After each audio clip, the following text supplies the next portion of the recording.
minta tolong kakak untuk jadi konselor saya nggak? Oh, boleh. Mungkin di sini kan nggak ini ya, nggak kondusif kalau misalnya nanti kita ngobrolnya lagi ke dalam gitu, maksudnya di ruangan gitu, di rumah saya gitu, boleh nggak? Iya, Iya, nggak apa-apa sih. Oke, makasih ya Kak. A few moments later. Oke, sebelumnya aku mengucapkan terima kasih banyak ya Kak, karena Kakak tuh udah bersedia jadi konseling aku. Terus itu Kakak nggak keberatan kan ini sebelumnya? Enggak apa-apa. Oke, mungkin kita kenalan dulu ya Kak, karena mungkin tadi tuh sangat tiba-tiba gitu ya, kakaknya juga mungkin kaget. Terus Iya. itu tadi kan kita ketemunya di kayak suatu toko alat tulis gitu kan. Nah itu aku rasa sih kurang kondusif, jadinya aku ajak kakak main ke rumah aku gitu. Ini nggak apa-apa kan? Ya udah, mungkin kita kenalan dulu ya Kak. Oke, dari kakak dulu, mungkin nama kakak siapa? Nama aku Santi. Oke, Kak Santi ya. Aku Sela nih Kak, sama kita SD. Nah, kalau boleh tahu, kakak ini sekarang lagi sekolah atau lagi kuliah? Iya, aku lagi sekolah. Oke, oh lagi sekolah. Oke, berarti Kak Santi ya tadi. Kak Santi masih sekolah. Sekolahnya di mana nih Kak? Kalau boleh tahu. Di Semalam. Oh, SMA 9 ya? Oh, yang di Panglima Polim itu. Kelas berapa Kak? Kelas 11. Kelas 11, oke. Mungkin dari aku ya sekarang gantian, nama aku kan Sela. Terus itu aku kebetulan tuh masih kuliah nih Kak di BK gitu. Jadi karena kita belum tahu, jadi penting banget kan saling kenal gitu kan. Nah kebetulan aku juga tuh ada tugas project gitu. Nah kalau boleh aku tahu lebih lanjut, untuk sekarang ini gimana nih Kak? Kak Santi kabarnya sehat nggak gitu? Iya, aku sehat. Terus aku Lagi ada masalah nggak kira-kira? Maksudnya ada hal-hal yang mengganggu pikiran Kak Santi belakangan ini gitu? aku kayak ini sih lagi apa ya, susah ngebagi waktu antara ekskul aku, terus PR aku, tugas rumah, terus abis itu ada juga aku ikut OSIS gitu. Oh gitu, berarti belum bisa manajemen waktu gitu ya? Sebelum kita lanjut lebih dalam itu, aku mau kasih tahu kakak sebentar deh tentang konseling gitu. Sebelumnya kakak ada pernah melakukan konseling belum di sekolah atau di mana gitu? Belum. Oh belum. Jadi aku mungkin kasih tahu sedikit tentang konseling itu. Konseling itu merupakan suatu layanan di BK di mana seorang konselor itu membantu konseli untuk menyelesaikan permasalahannya, untuk menyelesaikan permasalahan konseli. Konselingnya itu Kak Santi, konselor itu kan aku gitu. Nah di situ di selama proses konseling ini kita tuh ada asas-asasnya, ada asas kerahasiaan, asas keterbukaan, terus tuh asas kesukarelaan gitu.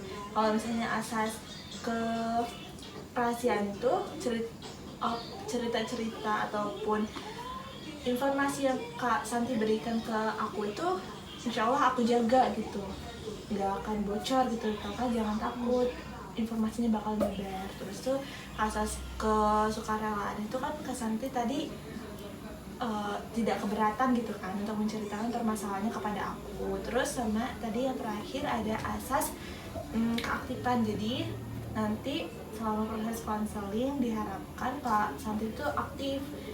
Maksudnya aktif itu Kak Santi itu menceritakan aja gitu permasalahan yang Kak Santi rasain, hal-hal yang membuat Kak Santi nggak nyaman itu diutarain aja gitu. Karena kan di sini kita tujuannya untuk menyelesaikan permasalahan gitu. Aku ikut bantu biar penyelesaian permasalahan yang ada di kakak itu bisa terselesaikan gitu. Ada yang mau ditanyain nggak? Oh cukup ya, paham lah ya. Oke. Tadi kan jadi secara garis besar intinya tuh Kak Santi permasalahan tentang manajemen waktu ya, belum bisa membagi waktu dengan imbang antara ekstrakurikuler dengan kegiatan yang ada di kelas gitu kan, kegiatan pembelajaran itu. Oke nih Kak Santi, kalau boleh tahu faktor-faktor apa aja sih yang membuat Kak Santi tuh belum bisa membagi waktu dengan baik gitu, belum bisa manajemen waktu antara eskul dengan kegiatan pembelajaran yang ada di kelas gitu. Yang pertama kalau aku itu harusnya nih, aku siang itu habis pulang sekolah itu biasanya aku aturannya ngerjain PR. Cuman karena aku ikut eskul, terus ada OSIS juga, kadang aku di OSIS itu juga punya peran penting gitu. Nah, jadinya waktu aku keambil di situ. Nah, tuh aku pulang itu udah hampir kadang maghrib. Jadi kayak udah capek, terus aku kadang langsung tidur gitu. Jadinya ya kadang ngerjain tugasnya kebesokan paginya lagi gitu pas di sekolah. Jadi kayak kelabakan aja gitu. Oke, berarti untuk sementara waktu karena waktunya itu lebih banyak di ekstrakurikuler gitu ya. Apakah di ekstrakurikuler itu terus-menerus menyedot waktu Kak Santi gitu, ada nggak misalnya mungkin minggu ini kegiatan eskulnya kosong gitu? Ada nggak yang kayak gitu? Atau terus-menerus eskul terus gitu? Enggak sih, ada juga yang kosong, ada juga yang ya emang harus full gitu. Kayak kemarin ada acara di sekolah, itu aku kayak benar-benar pulangnya sampai malam banget gitu. Akhirnya seminggu kemarin itu aku benar-benar kayak ngerjain tugas, semua itu yang udah ketinggalan gitu. Kayak lebih capek aja gitu sih. Oke, jadi karena ada event ya, suatu event jadinya Kak Santi lebih condong ke eskul gitu ya, jadi udah kecapean duluan gitu ya. Oh berarti mungkin belum bisa dibaginya karena itu. Nah kalau misalnya lagi nggak ada kegiatan eskul gitu, itu biasanya atau masih tetap ditunda-tunda gitu tugasnya atau gimana? Iya, kadang dikerjain, terus kadang juga ada yang ditundanya karena kan ini loh seringnya kayak tabrakan gitu. Oke. Nah tapi menurut Kak Santi gitu, perilaku kayak gitu bagus nggak sih? Maksudnya kalau kita terapin terus menerus tuh, kita lakuin terus menerus, ada efeknya nggak kira-kira?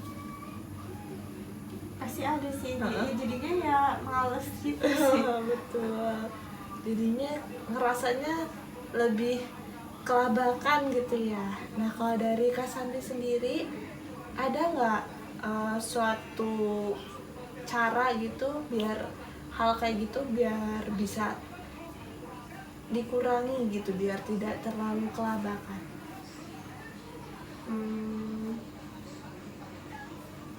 Ya pinter-pinter bagi waktu aja sih kayak gitu. Kadang kan yang bikin banyak tugas numpuk itu di sekolah belum diselesain, akhirnya dibawa pulang. Terus kadang juga gurunya emang ngasih tambahan gitu. Tapi biasanya kalau guru ngasih tambahan itu tenggatnya masih 2 atau 3 hari lagi. Cuman kalau yang kayak bikin banyak itu ya emang nggak selesai gitu sih dari sekolahnya gitu. Oke, berarti untuk cara khususnya kira-kira Kak Santi udah kepikiran belum?